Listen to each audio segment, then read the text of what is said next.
Maymun bilan timsoh.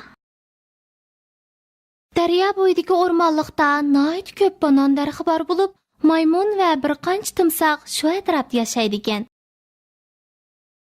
Bir kuni cho'ng timsoh bolasiga: "Mening daraxt ustidagi maymunning yurkini tetib boqqim bor.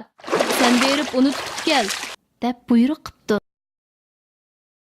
Bolasi biroz o'ylangandan keyin uzib heliqi cho'ng daraxtning ostiga keldi va: "Hey maymun, qo'rsqing ochdimi?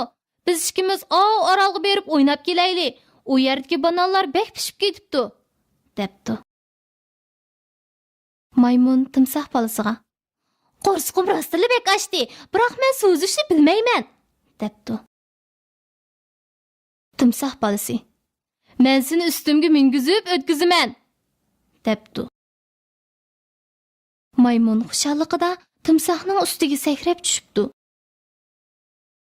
Timsoh bolasi maymunni ustiga mingizib, tuyuqsiz suvga cho'kishga boshlabdi. Maymun dam ololmay: "Sen nim qilmoqchi?" deb varqirabdi.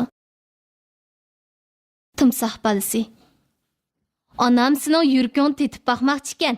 Men seni uning yeniga elib ketyapman", debdi. Maymun: "Sen boldir degan bo'lsang, yurkimni elib kelatdim emasmi?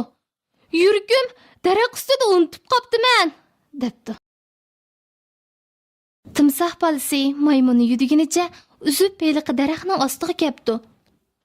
Maymun bir sakrabla daraxtga chiqib olibdi va daraxtdan pastga sangilab turib: "Yurkim mana mush yerda, sen kelib bilib ket", deb to'labdi. Shu vaqtda timsoh bolasi o'zining aldanganligini his qilibdi.